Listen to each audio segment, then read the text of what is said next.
ਖੇਤੀਬਾੜੀ ਕਾਨੂੰਨਾਂ ਦੀ ਗੱਲ ਕਰੀਏ ਤਾਂ ਉਸ ਨੂੰ ਲੈ ਕੇ 26 ਔਰ 27 ਤਰੀਕ ਨੂੰ ਦੇਸ਼ ਭਰ ਦੀ ਕਿਸਾਨ ਜਥੇਬੰਦੀਆਂ ਦਿੱਲੀ ਦਾ ਘੇਰਾਵ ਕਰਦੀਆਂ ਨਜ਼ਰ ਆਉਣਗੀਆਂ ਔਰ ਇਸ ਕਿਸਾਨ ਜਥੇਬੰਦੀਆਂ ਨੂੰ ਹੁਣ ਪੰਜਾਬ ਦੇ ਕਲਾਕਾਰਾਂ ਦਾ ਵੀ ਸਾਥ ਮਿਲਦਾ ਨਜ਼ਰ ਆ ਰਿਹਾ। ਸੋਨੀਆ ਮਾਨ ਸਾਡੇ ਨਾਲ ਨੇ ਗੱਲਬਾਤ ਕਰਦੇ ਨੇ।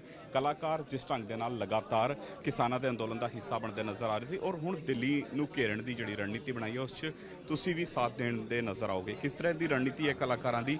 ਕਿਆ ਕਿਸਾਨਾਂ ਦੇ ਜਥਿਆਂ ਦੇ ਨਾਲ ਹੀ ਤੁਸੀਂ ਦਿੱਲੀ ਵੱਲ ਨੂੰ ਅੱਗੇ ਵਧੋਗੇ ਜਾਂ ਅਲੱਗ ਤੋਂ ਕਲਾਕਾਰਾਂ ਦਾ ਜਥਾ ਜਿਹੜਾ ਉਹ ਦਿੱਲੀ ਵੱਲ ਨੂੰ ਕੂਚ ਕਰੇਗਾ? ਵੇਖੋ ਜੀ, ਹੁਣ ਤੱਕ ਅਸੀਂ ਹਮੇਸ਼ਾ ਕਿਸਾਨ ਜਥੇਬੰਦੀਆਂ ਨੂੰ ਆਪਣਾ ਸਮਰਥਨ ਦਿੰਦੇ ਆਏ ਹਾਂ ਔਰ ਜਿਸ ਤਰੀਕੇ ਨਾਲ ਸਾਨੂੰ ਕਿਸਾਨ ਜਥੇਬੰਦੀਆਂ ਕਹਿਣਗੀਆਂ ਅਸੀਂ ਉਹਨਾਂ ਦੇ ਅਕੋਰਡਿੰਗਲੀ ਹੀ ਉਹਨਾਂ ਦੇ ਨਾਲ ਜਾਵਾਂਗੇ।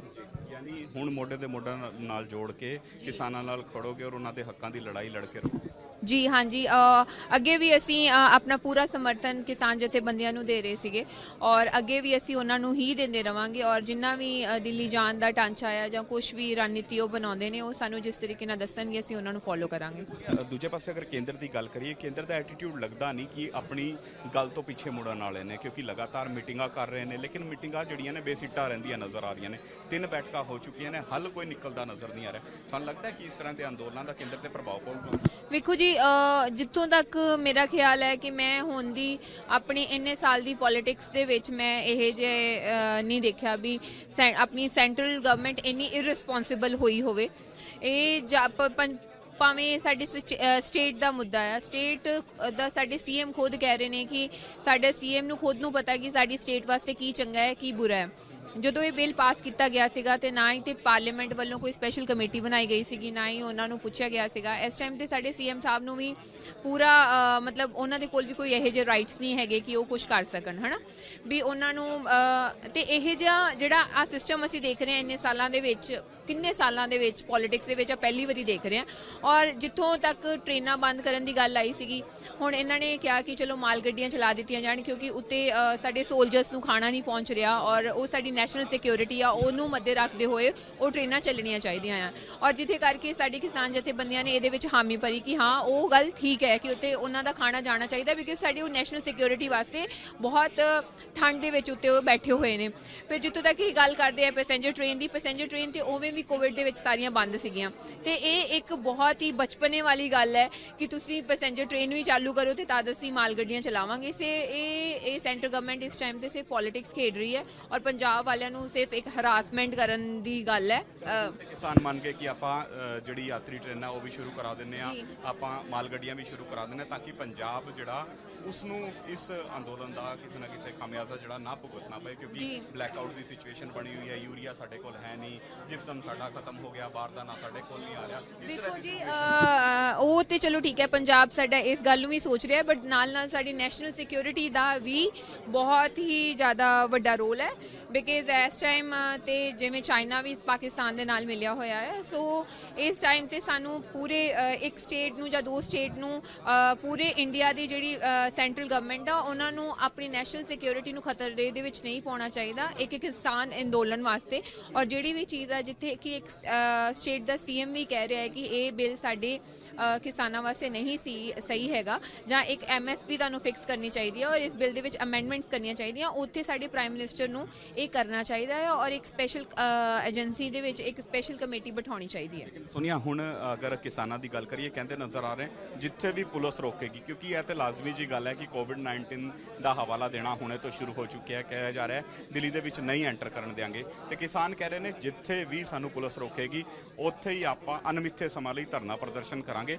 6 ਮਹੀਨੇ ਦਾ ਰਾਸ਼ਨ ਕਿਸਾਨ ਨਾਲ ਲੈ ਕੇ ਚੱਲ ਰਹੇ ਨੇ ਤੇ 6 ਮਹੀਨੇ ਲਈ ਤੁਸੀਂ ਰੈਡੀ ਹੋ ਜਾਂ 6 ਮਹੀਨੇ ਉਸ ਅੰਦੋਲਨ ਦਾ ਹਿੱਸਾ ਰਹੋਗੇ?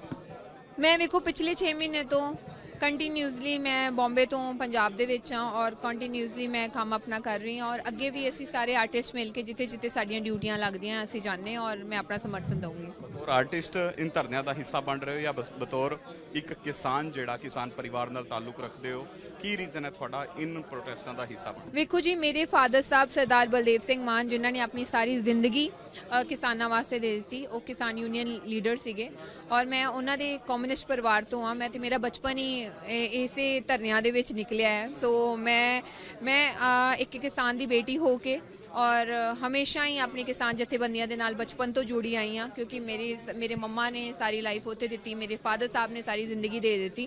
ਸੋ ਮੈਂ ਅੱਗੇ ਵੀ ਐਵੇਂ ਹੀ ਕਿਸਾਨ ਜਥੇਬੰਦੀਆਂ ਦਾ ਸਾਥ ਦਿੰਦੀ ਰਹੂੰਗੀ। ਔਰ ਆਰਟਿਸਟ ਇੱਕ ਵੱਖਰੀ ਗੱਲ ਹੈ, ਸੋਨੀਆ ਮਾਨ ਇੱਕ ਵੱਖਰੀ ਗੱਲ ਹੈ।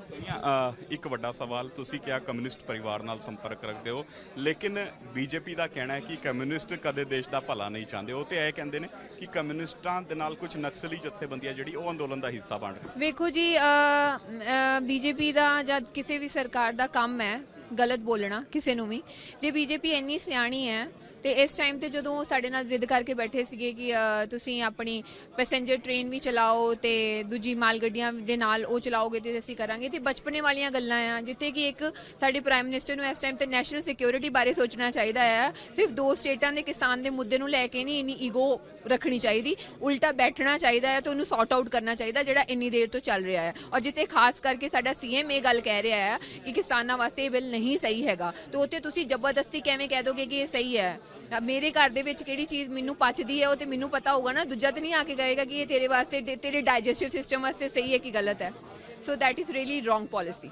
ਬਿਲਕੁਲ, ਦੇਖੋ ਸੋਨੀਆ ਮਾਨ ਸਿੱਧੇ ਤੌਰ ਤੇ ਕਹਿ ਰਹੇ ਨੇ ਕਿ 6 ਮਹੀਨੇ ਤੋਂ ਉਹ ਇਸ ਅੰਦੋਲਨ ਦਾ ਹਿੱਸਾ ਬਣਦੇ ਨਜ਼ਰ ਆ ਰਹੇ ਨੇ ਔਰ ਆਉਣ ਵਾਲੇ ਦਿਨਾਂ ਦੇ ਵਿੱਚ ਵੀ ਅੰਦੋਲਨ ਦਾ ਹਿੱਸਾ ਰਹਿਣਗੇ, ਭਾਵੇਂ ਇਹਨਾਂ ਨੂੰ ਸੜਕਾਂ ਤੇ ਕਿਸਾਨਾਂ ਦੇ ਨਾਲ ਮੋਢਾ ਜੋੜ ਕੇ ਕਿਉਂ ਨਾ ਬਹਿਣਾ ਪਏ। ਹਾਲਾਂਕਿ ਵੇਖਣ ਵਾਲੀ ਗੱਲ ਰਹੇਗੀ 26 ਔਰ 27 ਜਿਹੜਾ ਨਵੰਬਰ ਹੈ ਉਸ ਨੂੰ ਸਿੱਧੇ ਤੌਰ ਤੇ ਕਿਸਾਨ ਜਥੇਬੰਦੀਆਂ ਜਿਹੜਾ ਕਹਿ ਸਕਦੇ ਹਾਂ ਦਿੱਲੀ ਦਾ ਘਿਰਾਵ ਕਰਨ ਜਾ ਰਹੀਆਂ, ਤੇ ਇਸ ਘਿਰਾਵ ਦਾ ਕੇਂਦਰ ਦੀ ਮੋਦੀ ਸਰਕਾਰ ਤੇ ਕੀ ਪ੍ਰਭਾਵ ਪੈਂਦਾ ਹੋਇਆ ਨਜ਼ਰ ਆਉਂਦਾ ਹੈ। ਕੈਮਰਾਮੈਨ ਦਵਿੰਦਰ ਸਿੰਘ ਦੇ ਨਾਲ ਵਿਨੀਤ ਕਪੂਰ, ANB ਨਿਊਜ਼, ਚੰਡੀਗੜ੍ਹ। ਖੇਤੀਬਾੜੀ ਕਾਨੂੰਨਾਂ ਦੀ ਗੱਲ ਕਰੀਏ ਤੇ ਜਿਸ ਢੰਗ ਦੇ ਨਾਲ ਪਹਿਲਾਂ ਪੰਜਾਬ ਔਰ ਹਰਿਆਣਾ ਦੇ ਵਿੱਚ ਖੇਤੀਬਾੜੀ ਕਾਨੂੰਨਾਂ ਨੂੰ ਲੈ ਕੇ ਵਿਰੋਧ ਹੋ ਰਿਹਾ ਸੀ, ਹੁਣ ਦੇਸ਼ ਭਰ ਦੀਆਂ 450 ਜਥੇਬੰਦੀਆਂ ਜਿਹੜੀਆਂ ਨੇ 26 ਔਰ 27 ਨਵੰਬਰ ਨੂੰ ਦਿੱਲੀ ਦਾ ਘਿਰਾਵ ਕਰਨਗੀਆਂ ਔਰ ਇਨ ਜਥੇਬੰਦੀਆਂ ਨੂੰ ਪੰਜਾਬ ਦੇ ਕਲਾਕਾਰਾਂ ਦਾ ਵੀ ਸਾਥ ਮਿਲਦਾ ਨਜ਼ਰ ਆ ਰਿਹਾ ਹੈ। ਪੰਜਾਬ ਦੇ ਕਲਾਕਾਰ ਵੀ ਕਹਿ ਰਹੇ ਨੇ ਕਿ ਜਥੇਬੰਦੀਆਂ ਦੇ ਨਾਲ ਜਾਵਾਂਗੇ ਔਰ ਦਿੱਲੀ ਦਾ ਘਿਰਾਵ ਕਰਾਂਗੇ। ਜਸ ਬਾਜਵਾ ਸਾਡੇ ਨਾਲ ਨੇ, ਗੱਲਬਾਤ ਕਰਦੇ ਨੇ। ਵਜਾ ਇੱਕ ਵੱਡਾ ਮੈਸੇਜ ਅੱਜ ਤੁਸੀਂ ਦਿੱਤਾ, ਇੱਕ ਐਲਾਨ ਕਰਤਾ ਕਿ ਜਿਸ ਢੰਗ ਦੇ ਨਾਲ ਪੰਜਾਬ ਦੇ ਵਿੱਚ ਤੁਸੀਂ ਕਿਸਾਨ ਅੰਦੋਲਨ ਦਾ ਹਿੱਸਾ ਬਣੇ ਸੀ, ਹੁਣ ਦਿੱਲੀ ਦੇ ਵਿੱਚ ਵੀ ਕਿਸਾਨ ਅੰਦੋਲਨ ਦਾ ਹਿੱਸਾ ਬਣੋਗੇ, ਦਿੱਲੀ ਨੂੰ ਘੇਰੋਗੇ। ਕੀ ਰਣਨੀਤੀ ਬਣਾਈ ਹੈ ਇਸ ਨੂੰ ਲੈ ਕੇ ਕਲਾਕਾਰਾਂ ਨੇ? ਕਿਸ ਢੰਗ ਦੇ ਨਾਲ ਇਹ ਘਿਰਾਵ ਰਹੂਗਾ? ਜੀ ਰਣਨੀਤੀ ਤਾਂ ਸਾਡੇ ਵੱਡਿਆਂ ਨੇ ਬਣਾਈ ਆ। ਅਸੀਂ ਤਾਂ ਇੱਕ ਸਾਡੇ ਦਿਲ 'ਚ ਜਜ਼ਬਾਤ ਨੇ ਪੰਜਾਬ ਲਈ। ਅਸੀਂ ਇਸ ਧਰਤੀ ਤੇ ਜਨਮ ਲਿਆ। ਇਹ ਧਰਤੀ ਪੰਜਾਬ ਦੀ ਯੋਧਿਆਂ ਸੂਰਵੀਰਾਂ ਦੀ ਧਰਤੀ ਹੈ, ਜੰਗਾਂ ਦੀ ਧਰਤੀ ਹੈ। ਇੱਥੇ 10 ਅਵਤਾਰ ਆਏ, 11ਵੇਂ ਗੁਰੂ ਹਾਜ਼ਰ ਨਾਜ਼ਰ ਸ਼੍ਰੀ ਗੁਰੂ ਗ੍ਰੰਥ ਸਾਹਿਬ ਜੀ ਮਹਾਰਾਜ ਤੋਂ ਸੇਧ ਲੈ ਕੇ ਅਸੀਂ ਰੋਜ਼ ਤੁਰਦੇ ਹਾਂ। ਸੋ ਸਾਡੇ ਵੱਡੇ ਨੇ, ਸਾਡੇ ਬਜ਼ੁਰਗ ਨੇ, ਜਥੇਬੰਦੀਆਂ ਦੇ ਮੈਂਬਰ ਨੇ, 31 ਜਥੇਬੰਦੀਆਂ ਨੇ। ਬੇਸ਼ੱਕ ਉਹਨਾਂ ਦੀਆਂ ਵਿਚਾਰਧਾਰਾਂ ਅੱਡ ਨੇ, ਪਰ ਉਹ ਇਸ ਮੰਚ ਤੇ ਇਕੱਠੇ ਨੇ। ਸੋ ਉਹਨਾਂ ਦਾ ਇਹ ਹੁਕਮ ਸੀ। ਇਹ ਦਿੱਲੀ ਜਾਣਾ ਕੋਈ ਨਵੀਂ ਗੱਲ ਨਹੀਂ। ਸੰਘਰਸ਼ ਤਾਂ ਸਾਡਾ ਅੱਜ ਤੋਂ 2 ਮਹੀਨੇ ਪਹਿਲਾਂ ਹੀ ਸ਼ੁਰੂ ਹੋ ਗਿਆ ਸੀ। ਦਿੱਲੀ ਜਾ ਕੇ ਅਸੀਂ ਉਹਨੂੰ ਹੋਰ ਤਿੱਖਾ ਕਰ ਰਹੇ ਹਾਂ। ਤੁਹਾਨੂੰ ਸ਼ਾਇਦ ਚੇਤੇ ਹੋਵੇ, ਪਿਛਲੇ ਸਾਲ ਕਰਨਾਟਕਾ ਤੇ ਮਹਾਰਾਸ਼ਟਰ ਦੇ ਕਿਸਾਨ ਦਿੱਲੀ ਆਏ ਸੀ ਲਾਲ ਝੰਡੇ ਲੈ ਕੇ। ਕਿਸਾਨ ਆ ਨਾ ਜੀ ਜਿਹੜਾ, ਇਹ ਸ਼ਬਦ ਬਹੁਤ ਵੱਡਾ। ਜ਼ਿਮੀਂਦਾਰ ਕਿਸਾਨ ਪੂਰੇ ਦੇਸ਼ ਦਾ ਢਿੱਡ ਭਰਦਾ ਹੈ। ਕਰੋਨਾ 'ਚ ਤੁਸੀਂ ਦੇਖ ਹੀ ਲਿਆ, ਹਰ ਇੱਕ ਚੀਜ਼ ਪ੍ਰਭਾਵਿਤ ਹੋ ਗਈ ਸੀ, ਪਰ ਜਿਹੜੀ ਕਿਸਾਨੀ ਸੀ ਉਹ ਤਿਉਂ ਦੀ ਤਿਉਂ ਬਰਕਰਾਰ ਰਹੀ ਸੀ। ਉਹ ਮੁਲਕ ਦੇ ਲੋਕਾਂ ਦਾ ਢਿੱਡ ਭਰਿਆ ਕਿਸਾਨ ਨੇ। ਸੋ ਜਦੋਂ ਦਿੱਲੀ, ਮਹਾਰਾਸ਼ਟਰ ਤੇ ਕਰਨਾਟਕਾ ਦੇ ਕਿਸਾਨ ਆਏ ਸੀ, ਉਹਨਾਂ ਨੇ ਆਪਣਾ ਪਿਸ਼ਾਬ ਤੱਕ ਪੀਤਾ ਸੀ। ਉਹ ਦਿਨ ਦੇਖੇ ਨੇ। ਤੇ ਮੈਨੂੰ ਲੱਗਦਾ ਵੀ ਉਹ ਇਕੱਲੇ ਦਿੱਲੀ ਤੇ ਮਹਾਰਾਸ਼ਟਰ ਤੇ ਕਰਨਾਟਕਾ ਦੇ ਸੀ, ਇਹ ਪੂਰੇ ਹਿੰਦੁਸਤਾਨ ਦੇ ਕਿਸਾਨ ਜਾ ਰਹੇ ਆ। ਤੇ ਜਾ ਵੀ ਇਸ ਵਾਰ ਉਹਨੇ ਅੱਕੇ ਤਰੀਕੇ ਨਾਲ ਰਹੇ ਆ। ਵੀ ਪਹਿਲਾਂ ਸਾਡਾ ਮੁੱਦਾ ਸੀ ਖੇਤੀਬਾੜੀ ਨੂੰ ਲੈ ਕੇ, ਹੁਣ ਮੁੱਦਾ ਖੇਤਾਂ ਨੂੰ ਲੈ ਕੇ। ਜੇ ਖੇਤ ਰਹਿਣਗੇ ਖੇਤੀਬਾੜੀ ਵੀ ਤਾਂ ਹੀ ਹੋਊਗੀ। ਸਿੱਧੇ ਤੌਰ ਤੇ ਜਿਹੜੀ ਕੇਂਦਰ ਸਰਕਾਰ ਹੈ ਉਹ ਸਾਡੇ ਤੋਂ ਸਾਡੀਆਂ ਜ਼ਮੀਨਾਂ ਖੋਹ ਕੇ ਕਾਰਪੋਰੇਟ ਨੂੰ ਦੇਣਾ ਚਾਹੁੰਦੀ ਹੈ। ਸੋ ਉਹ ਲੜਾਈ ਅਸੀਂ ਲੜਨ ਦਿੱਲੀ ਚੱਲੇ ਆ। ਤੇ ਜਿਵੇਂ ਵੀ ਜਿਹੜੇ ਵੀ ਹਾਲ 'ਚ ਜਿੱਥੇ ਵੀ ਤੱਕ ਉੱਥੇ ਬਹਿਣਾ ਪਿਆ ਉੱਥੇ ਕੰਟੀਨਿਊ ਬੈਠਾਂਗੇ ਜੀ। ਲੇਕਿਨ ਦੂਜੇ ਪਾਸੇ ਜੇਕਰ ਆਪਾਂ ਕੇਂਦਰ ਦੀ ਗੱਲ ਕਰੀਏ, ਕੇਂਦਰ ਦੇ ਐਟੀਟਿਊਡ ਨੂੰ ਦੇਖ ਕੇ ਲੱਗਦਾ ਨਹੀਂ ਕਿ ਆਪਣੇ ਫੈਸਲੇ ਤੇ ਪੁਨਰ ਵਿਚਾਰ ਕਰੂਗਾ, ਕਿਉਂਕਿ ਮੀਟਿੰਗਾਂ ਕਰ ਰਿਹਾ। ਮੀਟਿੰਗਾਂ ਦੇ ਵਿੱਚ ਸਿਰਫ ਕਾਨੂੰਨ ਦੀ ਜਾਣਕਾਰੀ ਦਿੰਦਾ ਹੈ, MSP ਦੀ ਜਾਣਕਾਰੀ ਦਿੰਦਾ ਕਿ MSP ਜਿਹੜੀ ਬਰਕਰਾਰ ਰਹੇਗੀ। ਇਹ ਨਹੀਂ ਕਹਿੰਦਾ ਕਿ ਮੈਂ ਇਸ ਜਿਹੜੇ ਕਾਨੂੰਨ ਬਣਾਏ ਨੇ ਇਸ ਦੇ ਵਿੱਚ ਕਿਸੇ ਤਰ੍ਹਾਂ ਦਾ ਕੋਈ ਅਮੈਂਡਮੈਂਟ ਕਰੂੰਗਾ। ਉਹ ਕਾਹਦਾ ਦਿੱਲੀ ਦਾ ਐਟੀਟਿਊਡ ਜੀ? ਤੁਸੀਂ ਦੇਖੋ ਤਾਂ ਸਹੀ, ਇੱਥੇ ਪੰਜਾਬ 'ਚ 12-12 ਸਾਲ ਦੇ ਜਵਾਕ ਸਪੀਚਾਂ ਕਰਦੇ ਨੇ। ਤੁਸੀਂ ਉਹਨਾਂ ਦਾ ਐਟੀਟਿਊਡ ਵੱਡਾ। ਉਹ ਤਾਂ ਡਰੇ ਹੋਏ ਨੇ, ਉਹ ਐਟੀਟਿਊਡ ਨਹੀਂ ਹੈਗਾ ਉਹਨਾਂ ਦਾ। ਉਹ ਤਾਂ ਇੱਕ ਬੌਂਦਲੇ ਹੋਏ ਆ। ਪੰਜਾਬੀ 'ਚ ਇੱਕ ਸਿੱਧਾ ਜਿਹਾ ਸ਼ਬਦ ਆ ਵੀ ਘਬਰਾਏ ਹੋਏ ਆ ਵੀ ਕਿਤੇ ਸਾਨੂੰ ਆ ਕੇ ਸਿੱਧਾ ਪੈ ਹੀ ਨਾ ਜਾਣ। ਆ ਕੇ ਜਿਵੇਂ ਮੈਂ ਸਟਾਰਟਿੰਗ 'ਚ ਕਿਹਾ ਸੀ ਵੀ ਟਰੈਕਟਰ ਵਿਧਾਨ ਸਭਾ 'ਚ ਨਾ ਲਿਆ ਕੇ ਬਾੜ ਦੇ ਨੱਕੇ ਹੋਏ। ਐਟੀਟਿਊਡ ਦੇਖਣਾ ਤਾਂ ਤੁਸੀਂ ਇੱਥੇ 85 ਸਾਲ ਦੇ ਬਾਬੇ ਦਾ ਦੇਖੋ, ਜਿਹੜਾ 15 ਦਿਨਾਂ ਤੋਂ ਰੈਗੂਲਰ ਆਪਦੇ ਘਰੇ ਨਹੀਂ ਜਾਂਦਾ, ਟੋਲ ਪਲਾਜ਼ੇ ਤੇ ਬੈਠਾ ਤੇ ਮਰਨ ਮਰਾਉਣ ਨੂੰ ਤਿਆਰ ਹੋਇਆ ਵੀ ਮੈਂ ਜ਼ਮੀਨ ਨਹੀਂ ਛੱਡਣੀ। ਮੇਰਾ ਕਤਰਾ ਕਤਰਾ ਖੂਨ ਦਾ ਚਾਹੇ ਲੱਗ ਜੇ ਪੰਜਾਬ ਦੇ ਲੇਖੇ, ਮੇਰੇ ਖੇਤਾਂ ਦੇ ਲੇਖੇ। 14 ਸਾਲ ਦਾ ਜਵਾਕ ਵੀ ਜਾ ਕੇ ਸਪੀਚ ਕਰਦਾ ਹੈ ਵੀ ਹਾਂ ਅਸੀਂ ਖੇਤ ਨਹੀਂ ਛੱਡਣੇ। ਹੁਣ ਅੱਜ ਦੀ ਡੇਟ 'ਚ ਉਹਨਾਂ ਨੂੰ ਕੁਝ ਨਹੀਂ ਦਿਖ ਰਿਹਾ ਵੀ ਕੀ ਹੋ ਰਿਹਾ ਕੀ ਨਹੀਂ ਹੋ ਰਿਹਾ। ਠੀਕ ਹੈ, ਦੇਖੋ ਅਸੀਂ ਹਰੇਕ ਵਰਗ ਪ੍ਰਭਾਵ ਹੁੰਦਾ ਹੈ। ਜਦੋਂ ਕਰੋਨਾ ਨੇ ਪਹਿਲਾਂ ਬਹੁਤ ਲਾਸ ਕੀਤਾ, ਕੰਮਕਾਰ ਖੜੇ ਸੀਗੇ, ਪਰ ਕਰੋਨਾ ਤੋਂ ਬਾਅਦ ਇਸ ਮੁਲਕ ਨੇ ਸਾਨੂੰ ਰਾਹਤ ਤਾਂ ਕੀ ਦੇਣੀ ਸੀ। ਇਹਨਾਂ ਹੁਕਮਰਾਨਾਂ ਨੇ ਇਹ ਤਾਂ ਸਿੱਧੇ ਤੌਰ ਤੇ ਆ ਕੇ ਸਾਡੇ ਕੋਲ ਜਿਹੜੀ ਚੀਜ਼ ਸੀਗੀ ਸਾਡੀ ਉਹ ਵੀ ਖੋਹਣ ਨੂੰ ਫਿਰਦੇ ਆ। ਸੋ ਇਹ ਵਿਰੋਧ ਹੈ ਲੋਕਾਂ ਦਾ, ਇਸੇ ਕਰਕੇ ਹੁਣ ਦਿੱਲੀ ਜਾ ਰਹੇ ਆ ਤੇ ਜੰਗ ਜਿੱਤ ਕੇ ਵਾਪਸ ਆਵਾਂਗੇ। ਜੰਗ ਜਿੱਤ ਕੇ ਵਾਪਸ ਆਓਗੇ, ਲੇਕਿਨ ਉਸ ਤੋਂ ਪਹਿਲਾਂ ਹੀ ਇਹਨਾਂ ਨੇ ਕਹਿਤਾ ਕਿ ਕਰੋਨਾ ਵੱਧ ਗਿਆ ਦਿੱਲੀ ਦੇ ਵਿੱਚ, ਕਿਸੇ ਤਰ੍ਹਾਂ ਦੇ ਪ੍ਰੋਟੈਸਟ ਨੂੰ ਨਹੀਂ ਕਰਨ ਦੇਵਾਂਗੇ। ਦਿੱਲੀ ਬਾਰਡਰ ਜਿਹੜੇ ਨੇ ਉਹ ਸੀਲ ਹੁੰਦੇ ਨਜ਼ਰ ਆ ਰਹੇ ਨੇ ਤਾਂ ਕਿ ਕਿਸਾਨ ਜਿਹੜੇ ਨੇ ਦਿੱਲੀ ਦੇ ਵਿੱਚ ਐਂਟਰ ਨਾ ਕਰ ਪਾਣ। ਸਰਕਾਰਾਂ, ਜਿਵੇਂ ਮੈਂ ਪਹਿਲਾਂ ਕਿਹਾ ਵੀ ਉਹ ਸਾਡੀ ਸਰਕਾਰ ਹਿੰਦੁਸਤਾਨ ਦੀ ਸਰਕਾਰ ਹੋ ਸਕਦੀ ਹੈ, ਪਰ ਸਾਡੇ ਲਈ ਤਾਂ ਉਹ ਸਾਡੀ ਵਿਰੋਧੀ ਧਿਰ ਹੈ। ਉਹਨਾਂ ਨੇ ਡਰ ਕੇ ਇੱਕ ਬੁਖਲਾਹਟ ਦੇ ਵਿੱਚ ਆ ਕੇ ਹੁਣ ਕਰੋਨਾ ਵਾਲਾ ਪੱਤਾ ਖੇਡਿਆ ਵੀ ਕਰੋਨਾ ਵੱਧ ਗਿਆ। ਬਿਹਾਰ ਦੀ ਇਲੈਕਸ਼ਨ ਤੱਕ ਕਰੋਨਾ ਨਹੀਂ ਸੀਗਾ, ਹੁਣ ਬਿਹਾਰ 'ਚ ਬੀਜੇਪੀ ਜਿੱਤੀ ਤੇ ਜਿੱਤੀ ਵੀ ਕਿਹੜੇ ਹਾਲ 'ਚ ਸਭ ਨੂੰ ਪਤਾ, ਇੱਕਦਮ ਕਰੋਨਾ ਵੱਧ ਗਿਆ। ਉਹਨਾਂ ਨੂੰ ਇਹ ਲੱਗਦਾ ਵੀ ਕਰੋਨਾ ਕਰਕੇ ਕਿਸਾਨ ਡਰ ਜਾਣਗੇ, ਪਰ ਉਹ ਇਹ ਇਹਨਾਂ ਦੀ ਸੋਚ ਹੈ ਜਿਹੜੀ ਉਹਨਾਂ ਦੀ, ਇਹ ਛੋਟੀ ਸੋਚ ਹੈ, ਇਹ ਗਲਤ ਸੋਚ ਰਹੇ ਆ। ਸਾਡੇ ਰਾਹ 'ਚ ਕਰੋਨਾ ਕੋਈ ਬੜਾ ਵੱਡਾ ਰੋੜਾ ਨਹੀਂ ਹੈਗਾ। ਅਸੀਂ ਤਾਂ ਇੱਥੇ ਪੰਜਾਬ 'ਚ ਕਰੋਨਾ ਪੈਰਾਂ ਥੱਲੇ ਲੱਥ ਕੇ ਰੱਖਤਾ। ਕਿੱਥੇ ਆ ਪੰਜਾਬ 'ਚ ਕਰੋਨਾ? ਦੇਖੋ ਵਿਆਹ ਹੋ ਰਹੇ ਆ, ਸੰਘਰਸ਼ ਹੋ ਰਹੇ ਆ, ਰੋਜ਼ 100 ਬੰਦਾ ਪਿੰਡਾਂ 'ਚ ਇਕੱਠਾ ਰਣਨੀਤੀਆਂ ਬਣਾ ਰਿਹਾ, ਤੇ ਕਿੱਥੇ ਆ ਕਰੋਨਾ? ਕਰੋਨਾ ਸਿਰਫ ਦਿੱਲੀ ਵਾਲਿਆਂ ਵਾਸਤੇ ਆ। ਹੁਣ ਅਸੀਂ ਦਿੱਲੀ ਜਾਵਾਂਗੇ, ਦਿੱਲੀ ਦਾ ਵੀ ਕਰੋਨਾ ਚੱਕੇ ਆਵਾਂਗੇ। ਜਸ ਪਹਿਲਾਂ ਵੀ ਕਈ ਇਸ ਤਰ੍ਹਾਂ ਦੇ ਰੋਸ ਪ੍ਰਦਰਸ਼ਨ ਹੋਏ ਨੇ, ਪਹਿਲਾਂ ਵੀ ਦਿੱਲੀ ਨੂੰ ਘੇਰਨ ਦੀ ਰਣਨੀਤੀਆਂ ਬਣੀਆਂ ਨੇ, ਲੇਕਿਨ ਹਰਿਆਣਾ ਦਾ ਜਿਹੜਾ ਸ਼ੰਭੂ ਬਾਰਡਰ ਹੈ ਉੱਥੇ ਬੈਰੀਗੇਡ ਲਾ ਦਿੱਤੇ ਜਾਂਦੇ ਨੇ, ਸੀਲ ਕਰ ਦਿੱਤਾ ਜਾਂਦਾ, ਅੱਗੇ ਨਹੀਂ ਵਧਣ ਦਿੱਤਾ ਜਾਂਦਾ। ਉਸ ਲਈ ਕੀ ਰਣਨੀਤੀ ਬਣਾਈ ਹੈ? ਇਸ ਵਾਰ ਹਰਿਆਣੇ ਦੀਆਂ ਜਥੇਬੰਦੀਆਂ ਨਾਲ ਸਾਡੀ ਮੀਟਿੰਗ ਹੋਈ ਹੈ, 13 ਜਥੇਬੰਦੀਆਂ ਕਿਸਾਨ ਜਥੇਬੰਦੀਆਂ ਦੀ ਉਹਨਾਂ ਨਾਲ ਮੀਟਿੰਗ ਹੋਈ। ਸਾਡੇ ਪ੍ਰਧਾਨ ਸਾਹਿਬ ਉਹਨਾਂ ਨੇ ਕਿਹਾ ਕਿ ਪਹਿਲਾਂ ਤੁਹਾਨੂੰ ਸ਼ੰਭੂ ਬੈਰੀਅਰ ਟੱਪਣ ਨਹੀਂ ਦਿੰਦੇ ਸੀ, ਪਰ ਹੁਣ ਅਸੀਂ ਤੁਹਾਡੀ ਢਾਲ ਬਣ ਕੇ ਚੱਲਾਂਗੇ। ਸ਼ੰਭੂ ਬੈਰੀਅਰ ਤੋਂ ਆ ਕੇ ਉਹ ਸਾਨੂੰ ਨਾਲ ਲੈ ਕੇ ਜਾਣਗੇ, ਰਲ ਕੇ ਅਸੀਂ ਜਾਵਾਂਗੇ। 13 ਜਥੇਬੰਦੀਆਂ ਆਉਣਗੀਆਂ ਤੇ ਅਸੀਂ ਸ਼ੰਭੂ ਬੈਰੀਅਰ ਤੋਂ ਅੱਗੇ ਤੱਕ, ਸਾਡਾ ਐਤਕੀ ਸ਼ੰਭੂ ਬੈਰੀਅਰ ਟਾਰਗੇਟ ਨਹੀਂ, ਸਾਡਾ ਟਾਰਗੇਟ ਹੈਗਾ ਦਿੱਲੀ, ਪੰਜਾਬ, ਹਰਿਆਣਾ, ਰਾਜਸਥਾਨ, ਈਵਨ ਕਿ ਅਸੀਂ ਇਕੱਠੇ ਤਿੰਨੋਂ ਜਣੇ ਜਾਵਾਂਗੇ ਤੇ ਦਿੱਲੀ ਜਾਵਾਂਗੇ ਜੀ। ਇੱਕ ਆਖਰੀ ਸਵਾਲ, ਲਗਾਤਾਰ ਵਿਰੋਧ ਪ੍ਰਦਰਸ਼ਨ ਹੋ ਰਹੇ ਨੇ, ਲਗਾਤਾਰ ਰੋਸ ਮੁਜ਼ਾਹਰੇ ਹੋ ਰਹੇ ਨੇ, ਕਰੋਨਾ ਦੇ ਹਵਾਲੇ ਵੀ ਦਿੱਤੇ ਜਾ ਰਹੇ ਨੇ। ਤੁਹਾਨੂੰ ਲੱਗਦਾ ਹੈ ਕਿ ਇਸ ਤਰ੍ਹਾਂ ਦੇ ਅੰਦੋਲਨਾਂ ਦਾ ਕੇਂਦਰ ਤੇ ਆਉਣ ਵਾਲੇ ਦਿਨਾਂ ਦੇ ਵਿੱਚ ਪ੍ਰਭਾਵ ਪੈਂਦਾ ਹੋਇਆ ਨਜ਼ਰ ਆਏਗਾ ਔਰ ਕਿਸਾਨਾਂ ਦੀ ਸੁੱਧ ਲੈਣ ਲਈ ਕੇਂਦਰ ਤਿਆਰ ਹੋਏਗਾ? ਕਿਉਂਕਿ ਕੇਂਦਰ ਦਾ ਰੁਖ ਜਿਹੜਾ ਹੈ ਉਹ ਬੜਾ ਵਿਪਰੀਤ ਜਿਹਾ ਨਜ਼ਰ ਆਇਆ, ਕਿਉਂਕਿ ਟ੍ਰੇਨਾਂ ਬੰਦ ਹੋਈਆਂ, ਮਾਲ ਗੱਡੀਆਂ ਬੰਦ ਕੀਤੀਆਂ ਤੇ ਕਿਹਾ ਵੀ ਮਾਲ ਗੱਡੀਆਂ ਚਲਾ ਦਿਓ। ਕਹਿੰਦੇ ਯਾਤਰੀ ਟ੍ਰੇਨਾਂ ਪਹਿਲਾਂ ਚਲਾਓ ਤਾਂ ਮਾਲ ਗੱਡੀਆਂ ਚਲਾਵਾਂਗੇ। ਦਬਾਅ ਹੇਠ ਲੈਣ ਦੀ ਕੋਸ਼ਿਸ਼ ਕੇਂਦਰ ਲਗਾਤਾਰ ਪੰਜਾਬ ਨੂੰ ਕਰ ਰਿਹਾ। ਹੁਣ ਕਰਤਾ ਨਾ, ਉਹਨਾਂ ਨੇ ਕਿਹਾ ਵੀ ਮਾਲ ਗੱਡੀਆਂ ਅਸੀਂ ਤਾਂ ਚਲਾਵਾਂਗੇ ਜੇ ਪੈਸੰਜਰ ਟ੍ਰੇਨਾਂ ਚਲਾਵਾਂਗੇ। ਚਲੋ ਜੀ, ਅਸੀਂ ਮੰਨ ਗਏ, ਪਰ ਹੁਣ ਸਾਨੂੰ ਉਹ ਦਿੱਲੀ ਆਉਣ ਤੋਂ ਥੋੜੀ ਰੋਕ ਸਕਦੇ ਆ। ਦਿੱਲੀ ਜਾਵਾਂਗੇ, ਹੁਣ ਉਹਨਾਂ ਕੋਲ ਕੁਝ ਕਹਿਣ ਨੂੰ ਰਿਹਾ ਨਹੀਂ। ਉਹ ਹੁਣ ਪ੍ਰੋਪੋਗੰਡੇ ਕਰ ਰਹੇ ਆ ਵੀ ਕੁਛ ਨਾ ਕਿਸੇ ਤਰੀਕੇ ਨਾਲ ਇਹਨਾਂ ਨੂੰ ਡਾ ਲਈਏ ਕਿਸੇ ਗੱਲ ਤੇ। ਉਹਨਾਂ ਕੋਲੇ ਅੱਜ ਦੀ ਡੇਟ 'ਚ ਸਭ ਤੋਂ ਵੱਡਾ ਕਰੋਨਾ ਫੈਕਟਰੀ ਆ, ਇਦੋਂ ਉੱਤੇ ਹੋਰ ਕੁਝ ਨਹੀਂ ਹੈਗਾ ਕਹਿਣ ਨੂੰ। ਹਾਂ, ਗੱਲਬਾਤ ਦੇ ਜ਼ਰੀਏ ਗੱਲ ਹੱਲ ਹੋ ਸਕਦੀ ਹੈ। ਮੀਟਿੰਗਾਂ ਪਹਿਲਾਂ ਕਰਦੇ ਨਹੀਂ ਸੀ, ਹੁਣ ਆਪ ਬੁਲਾਉਂਦੇ ਆ ਵੀ ਆਓ, ਤੇ ਇਹ ਵੀ ਕਹਿੰਦੇ ਆ ਵੀ 5-4 ਵਾਰ ਬਹਿਣਾ ਪੈਣਾ। ਅਸੀਂ ਜਾਵਾਂਗੇ, ਜਿੰਨੀ ਵਾਰੀ ਬੁਲਾਉਣਗੇ ਉਨੀ ਵਾਰੀ ਜਾਵਾਂਗੇ, ਪਰ ਉਹਦੇ ਨਾਲ ਇਹ ਨਹੀਂ ਹੋਊਗਾ ਵੀ ਜੇ ਉਹ ਕਹਿਣਗੇ ਵੀ ਆਪਾਂ ਕੱਲੀਆਂ ਮੀਟਿੰਗਾਂ ਕਰਾਂਗੇ। ਸਾਡਾ ਜਿਹੜਾ ਸੰਘਰਸ਼ ਹੈ ਉਹ ਬਰਕਰਾਰ ਰਹੂਗਾ। ਆਪਸ 'ਚ ਸਾਨੂੰ ਲੜਾਉਣਾ ਚਾਹੁੰਦੇ ਸੀਗੇ, ਇਹ ਰਣਨੀਤੀ ਸ਼ੁਰੂ ਤੋਂ ਇਹਨਾਂ ਦੀ ਕੀ ਰਹੀ ਆ, ਜੇ ਸਾਡੇ ਤੋਂ ਹੱਲ ਨਹੀਂ ਹੁੰਦਾ ਤਾਂ ਫਿਰ ਇਹਨਾਂ ਨੂੰ ਆਪਸ 'ਚ ਲੜਾ ਦਈਏ, ਪੰਜਾਬ ਦੇ ਵਪਾਰੀ ਵਰਗ ਨੂੰ ਪੰਜਾਬ ਦੇ ਕਿਸਾਨ ਵਰਗ ਨਾਲ ਲੜਾ ਦਈਏ। ਪਰ ਲੋਕ ਬੜੇ ਸਿਆਣੇ ਆ, ਉਹ ਸਮਝ ਚੁੱਕੇ ਆ ਪੰਜਾਬ ਦਾ ਵਪਾਰੀ ਵਰਗ ਵੀ ਪੰਜਾਬ ਦੇ ਕਿਸਾਨੀ ਕਰਕੇ ਹੀ ਹੈ। ਮਤਲਬ ਹਰ ਇੱਕ ਚੀਜ਼ ਦੁਨੀਆ ਤੇ ਜੋ ਵੀ ਹੈ ਉਹ ਕਿਸਾਨੀ ਕਰਕੇ ਸੰਭਵ ਹੈ। ਤਾਂ ਹੁਣ ਉਹ ਬੜੇ ਲੋਕ ਕਲੀਅਰ ਹੋ ਗਏ। ਵਪਾਰੀ ਵਰਗ ਨੇ ਵੀ ਸਾਨੂੰ ਸਮਰਥਨ ਦਿੱਤਾ ਵੀ ਅਸੀਂ ਤੁਹਾਡੇ ਨਾਲ ਆ, ਗੱਡੀਆਂ ਉਹਨਾਂ ਦੀਆਂ ਆਉਣ ਦਿੱਤੀਆਂ। ਅਸੀਂ ਪੈਸੰਜਰ ਗੱਡੀਆਂ ਮਾਲ ਗੱਡੀਆਂ ਤਾਂ ਹੀ ਛੱਡੀਆਂ ਸੀ, ਰੇਲਾਂ ਤੋਂ ਪਾਰਕਾਂ ਤੇ ਗਏ ਸੀ ਵੀ ਤੁਸੀਂ ਜੇ ਤਾਂ ਅਸੀਂ ਮਾਲ ਗੱਡੀਆਂ ਰੋਕਦੇ ਫਿਰ ਤਾਂ ਵਪਾਰੀ ਵਰਗ ਇਹ ਗੱਲ ਕਹਿੰਦਾ ਵੀ ਹਾਂ ਯਾਰ ਤੁਸੀਂ ਸਾਡਾ ਸਮਾਨ ਨਹੀਂ ਆਉਣ ਦਿੰਦੇ, ਕਿਉਂਕਿ ਹਰ ਇੱਕ ਬੰਦੇ ਦਾ ਰੁਜ਼ਗਾਰ ਆ। ਸਾਨੂੰ ਪਤਾ ਜਿਵੇਂ ਅਸੀਂ ਆਪਣੇ ਰੁਜ਼ਗਾਰ ਦੀ ਲੜਾਈ ਲੜ ਰਹੇ ਹਾਂ, ਉਹਨਾਂ ਦਾ ਵੀ ਰੁਜ਼ਗਾਰ ਆ। ਅਸੀਂ ਛੱਡਤਾ, ਉਹਨਾਂ ਨੇ ਗੱਡੀਆਂ ਨਹੀਂ ਤੋਰੀਆਂ। ਉੱਥੇ ਉਹਨਾਂ ਦੀ ਰਣਨੀਤੀ ਕਲੀਅਰ ਹੋ ਗਈ। ਵਪਾਰੀ ਵਰਗ ਨੇ ਇਹ ਸੋਚ ਲਿਆ ਵੀ ਪ੍ਰੋਪੋਗੰਡਾ ਕਰ ਰਹੀ ਹੈ ਕੇਂਦਰ ਦੀ ਸਰਕਾਰ, ਵੀ ਜਦੋਂ ਕਿਸਾਨਾਂ ਨੇ ਰੇਲਵੇ ਲਾਈਨਾਂ ਕਲੀਅਰ ਕਰਤੀਆਂ ਫਿਰ ਵੀ ਨਹੀਂ ਭੇਜ ਰਹੇ। ਹੁਣ ਉਹ ਕਹਿੰਦੇ ਪੈਸੰਜਰ ਚਲਾਓ, ਚਲੋ ਜੀ ਪੈਸੰਜਰ ਵੀ ਚਲਾਤੀਆਂ। ਹੁਣ ਉਹਨਾਂ ਕੋਲੇ ਅਗਲਾ ਕੁਛ ਕਰਨ ਨੂੰ ਹੈ ਹੀ ਨਹੀਂ। ਸੋ ਹੁਣ ਦਿੱਲੀ ਜਾਵਾਂਗੇ। ਸਾਡੇ ਨਾਲ ਵਪਾਰੀ ਵਰਗ ਵੀ ਬਹੁਤ ਵੱਡੇ ਪੱਧਰ ਤੇ ਜਾ ਵਪਾਰੀ ਵਰਗ ਹੈ। ਕਿਆ ਸ਼ੰਭੂ ਮੋਰਚੇ ਦਾ ਸਾਥ ਹੈ ਤੁਹਾਡੇ ਨਾਲ?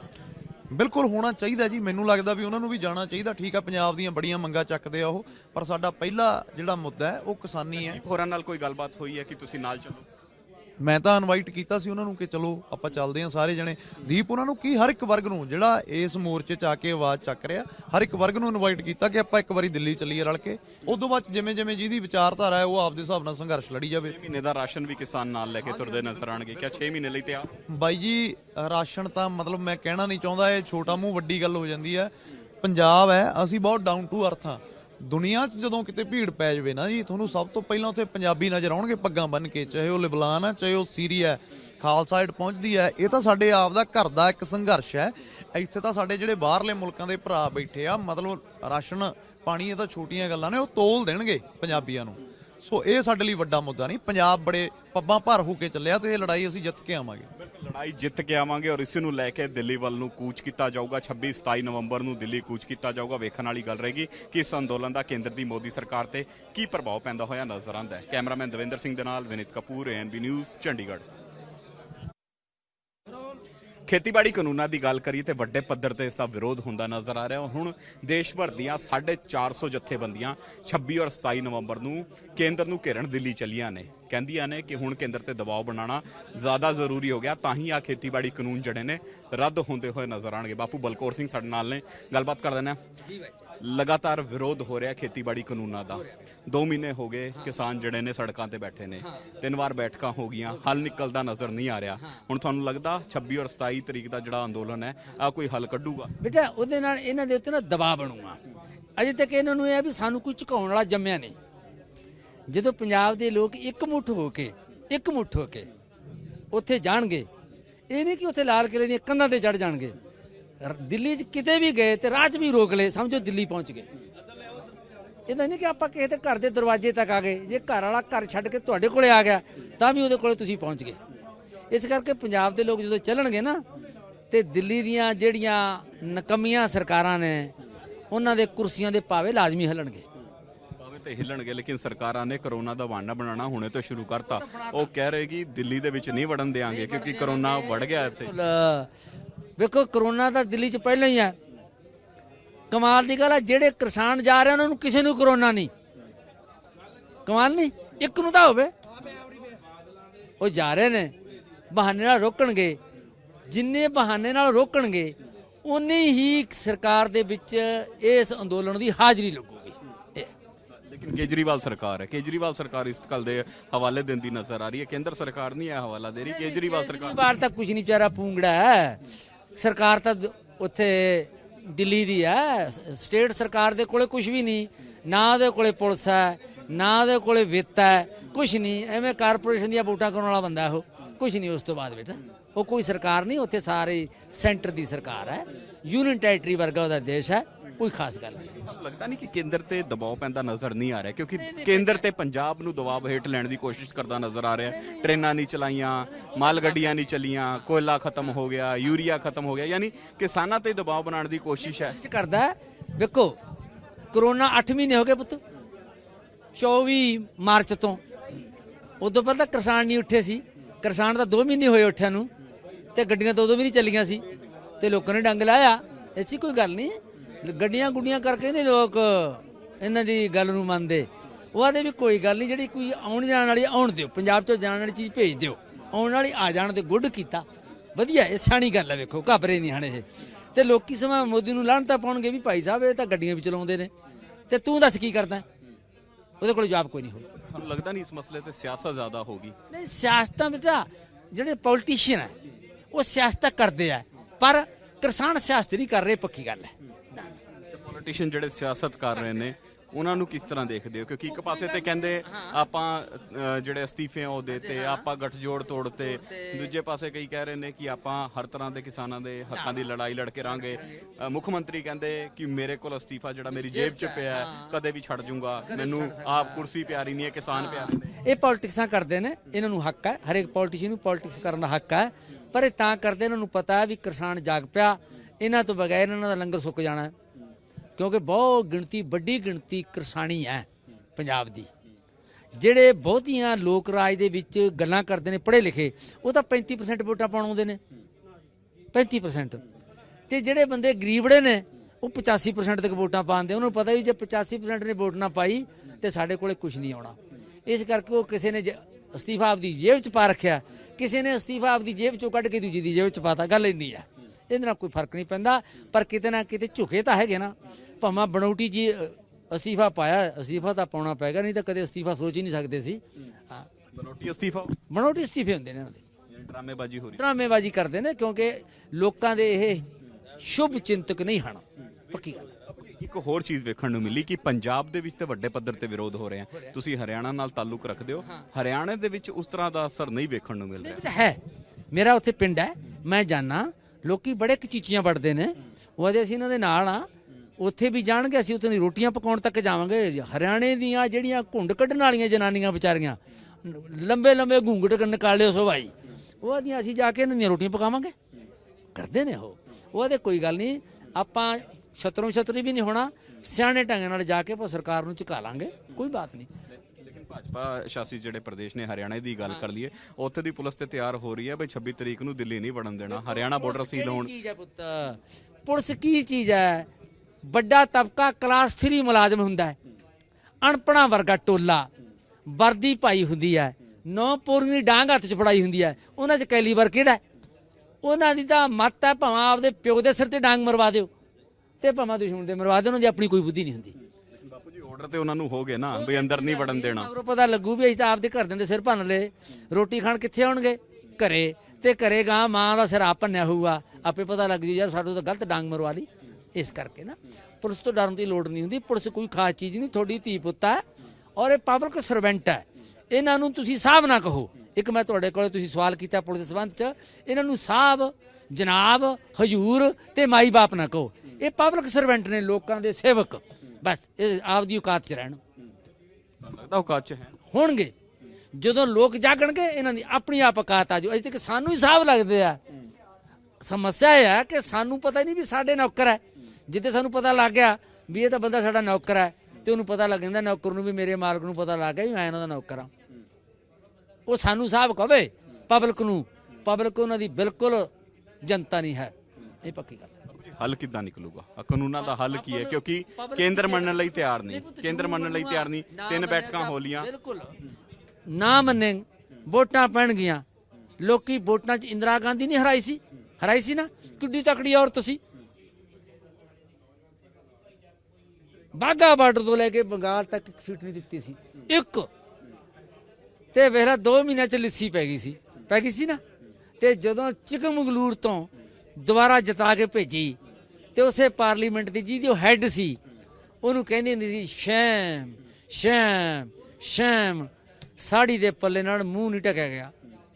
ਲੋਕਾਂ ਦੀ ਤਾਕਤ ਬੜੀ ਆ ਗੂਠਾ ਜਿਹਦੇ ਲਾ ਦੇਣਾ, ਪੋਲੀਟੀਸ਼ੀਅਨ ਦੀ ਸੰਗੀ ਕੁੱਟ ਦਿੰਦੇ ਨੇ, ਇਹਨਾਂ ਦੀ ਕੁੱਟੀ ਜਾਊ। ਲੇਕਿਨ ਆ ਜਿਹੜੇ ਪੋਲੀਟੀਸ਼ੀਅਨ ਆਏ ਨੇ, ਆ ਕਈ ਵੱਡੇ ਫੈਸਲੇ ਲੈਂਦੇ ਨਜ਼ਰ ਆਏ। 370 ਧਾਰਾ ਜਿਹੜੀ ਖਤਮ ਹੋ ਗਈ, ਜੰਮੂ ਕਸ਼ਮੀਰ ਕਿੰਨੇ ਸਮਾਂ ਪ੍ਰਦਰਸ਼ਨ ਹੁੰਦੇ ਰਹੇ, ਲੇਕਿਨ ਇਹਨਾਂ ਨੂੰ ਉਸ ਤਰ੍ਹਾਂ ਦੇ ਪ੍ਰਦਰਸ਼ਨਾਂ ਦਾ ਪ੍ਰਭਾਵ ਪੈਂਦਾ ਨਜ਼ਰ ਨਹੀਂ ਆਉਂਦਾ। ਅਜੇ ਤੱਕ ਨਾ ਪਤਾ ਗੱਲ ਕੀ ਹੈ, ਇਹਨਾਂ ਨੇ ਕਈ ਫੈਸਲੇ ਨਾ ਫਿਰਕਾ ਪ੍ਰਸਤੀ ਢੰਗ ਨਾਲ ਲਏ ਨੇ। ਜੰਮੂ ਕਸ਼ਮੀਰ ਨੂੰ ਅਸੀਂ ਸੋਚਦੇ ਹਾਂ ਵੀ ਇਹ ਤਾਂ ਮੁਸਲਮਾਨਾਂ ਦਾ ਜੀ, ਸਾਨੂੰ ਬਿਨਾਂ ਗੱਲ ਤੋਂ ਮੁਸਲਮਾਨ ਤੇ ਹਿੰਦੂ ਬਣਾ ਰੱਖਿਆ। ਜਦੋਂ ਦੁੱਖ ਤਾਂ ਸਾਡੀ ਦੋਨਾਂ ਦਾ ਇੱਕ ਹੈ, ਉਨੀ ਭੁੱਖ ਹਿੰਦੂ ਨੂੰ ਲੱਗਦੀ ਹੈ, ਉਨੀ ਮੁਸਲਮਾਨ ਨੂੰ ਲੱਗਦੀ ਹੈ, ਉਨੀ ਚਾਰਾ ਪੀੜ ਉਹਨੂੰ ਹੈ, ਉਨੀ ਮੁਸਲਮਾਨ ਨੂੰ ਹੈ। ਬਿਨਾਂ ਗੱਲ ਤੋਂ ਸਾਨੂੰ ਇਹਨਾਂ ਨੇ ਭੇਦ ਪਾ ਰੱਖਿਆ। ਹਿੰਦੂ ਦੀ ਇੱਕ ਵਿਚਾਰੇ ਦੀ ਇੱਕ ਸਮੱਸਿਆ ਹੈ ਕਿ ਹਿੰਦੂ ਬਹੁ ਗਿਣਤੀ ਵਿਚਾਰੀ ਅਨਪੜ੍ਹ ਹੈ। ਸਾਡੀ ਰਾਜ ਕਰਦਾ ਸ਼੍ਰੇਣੀ ਜਿਹੜਾ ਖੱਤਰੀ ਸੀ ਤੇ ਪੰਡਤ ਸੀ, ਇਹ ਸਾਡੀ ਰਾਜ ਕਰਦਾ ਸ਼੍ਰੇਣੀ ਸੀ। ਜਿਹੜੇ ਵੈਸ਼ ਤੇ ਸ਼ੂਦਰ ਸੀ, ਉਹ ਵਿਚਾਰੇ ਗਰੀਬੜੇ ਸੀਗੇ। ਉਹਨਾਂ ਨੇ ਸਾਡੇ ਮਨ ਦੇ ਵਿੱਚ ਸਾਨੂੰ ਚੇਤਨਾ ਨਹੀਂ ਆਉਣ ਦਿੱਤੀ, ਅਸੀਂ ਤਾਂ ਕਰਕੇ ਸ਼ਿਕਾਰ ਹੋ ਜਾਂਦੇ ਹਾਂ। ਹੁਣ ਸਾਡਾ ਹਿੰਦੂ ਭਾਈਚਾਰਾ ਪੜ੍ਹ ਰਿਹਾ ਹੈ, ਪੜ੍ਹ ਕੇ ਉਹਨੂੰ ਚੇਤਨਾ ਆ ਰਹੀ ਹੈ, ਤੇ ਫਿਰ ਇਹਨਾਂ ਦੀਆਂ ਗਲਤ ਗੱਲਾਂ ਠੀਕ ਹੋ ਜਾਣਗੀਆਂ। ਮਾਈਨੋਰਿਟੀ ਦਾ ਕੀ ਹੋਊਗਾ? ਮਾਈਨੋਰਿਟੀ ਵੀ ਉਹਨੂੰ ਪਤਾ ਲੱਗੇ, ਮਾਈਨੋਰਿਟੀ ਵੀ ਸਾਡੇ ਭਰਾ ਨੇ। ਜਿਹੜੀ ਮਾਈਨੋਰਿਟੀ ਮੰਨ ਲਓ, ਆਪਾਂ ਮੁਸਲਮਾਨ ਨੂੰ ਮਾਈਨੋਰਿਟੀ ਮੰਨੋ, ਉਹਨਾਂ ਦੇ ਗੋਤ ਕੱਢੋ, ਗਿੱਲ, ਸੰਧੂ, ਮਲਕ ਹੈਗੀ ਕਿ ਨਹੀਂ? ਮੁਹੰਮਦ ਇਕਬਾਲ ਕੌਣ ਸੀ? ਪੰਡਤ। ਜਿਨਾਹ ਕੌਣ ਸੀ? ਇਹ ਆਪਣੇ ਪਾਕਿਸਤਾਨ ਦੇ ਵਿੱਚ ਜਿਹੜਾ ਆਪਣੀ ਸਟੇਟ ਹੈ ਨਾ, ਝੰਗ ਸਿਆਲ ਦੀ, ਉੱਥੋਂ ਦਾ ਸੀਗਾ, ਪਸ਼ੂ ਚਾਰਦੇ ਹੁੰਦੇ ਸੀ। ਇਹਦਾ ਦਾਦਾ ਜਾ ਕੇ ਮੁਸਲਮਾਨ ਬਣਿਆ। ਸਾਰੇ ਗੋਤ ਆਪਣੇ, ਖੂਨ ਆਪਣਾ। ਇੱਕ ਇਸਲਾਮ ਤੇ ਹਿੰਦੂ ਕਹਿਣ ਨਾਲ ਕੀ ਫਰਕ ਪੈਂਦਾ ਬਾਈ? ਇੰਨੀ ਉਮਰ ਹੋ ਗਈ, ਇਹੋ ਜੀ ਕੋਈ ਸਰਕਾਰ ਦੇਖੀ ਹੈ ਜਿਹੜੀ ਇੰਨੇ ਵੱਡੇ ਵਿਰੋਧ ਪ੍ਰਦਰਸ਼ਨਾਂ ਤੋਂ ਬਾਅਦ ਵੀ ਪਿੱਛੇ ਹਟਦੀ ਆਪਣੇ ਫੈਸਲਿਆਂ ਤੋਂ ਨਜ਼ਰ ਨਹੀਂ ਆ ਰਹੀ? ਵੇਖੋ, ਇੰਦਰਾ ਗਾਂਧੀ ਵੀ ਨਹੀਂ ਹਟੀ ਸੀ ਪੁੱਤ, ਨਹੀਂ ਹਟੀ ਸੀ, ਲੋਕਾਂ ਨੇ ਹਟਾਤੀ, ठीक है ना। मगर वही बिनता करती फिर थी, बहनों भाइयों मैं कभी एमरजेंसी नहीं लगाऊंगी, अरे चल तेन पा वोटा पा दें। इन्नी कहानी है ये भी, जो लोगों ने प्रॉपर जगह बात है ना, तो गोड्या तो खड़ा ना होया गया, फिर ठीक हो जाएंगे। हाँ, ਠੀਕ ਹੋ ਜਾਣਗੇ ਸਿੱਧੇ ਤੌਰ ਤੇ ਬਾਪੂ ਬਲਕੌਰ ਸਿੰਘ ਦਾ ਕਹਿਣਾ ਹੈ। ਲੇਕਿਨ ਵੇਖਣ ਵਾਲੀ ਗੱਲ ਰਹੇਗੀ ਕਿ 26 ਔਰ ਜਿਹੜਾ 27 ਨਵੰਬਰ ਨੂੰ ਵਿਰੋਧ ਪ੍ਰਦਰਸ਼ਨ ਹੋ ਰਿਹਾ ਉਸ ਦਾ ਕੀ ਸਰੂਪ ਵੇਖਣ ਨੂੰ ਮਿਲੇਗਾ। ਕੈਮਰਾਮੈਨ ਦਵਿੰਦਰ ਸਿੰਘ ਦੇ ਨਾਲ ਵਿਨੀਤ ਕਪੂਰ, ANB ਨਿਊਜ਼, ਚੰਡੀਗੜ੍ਹ।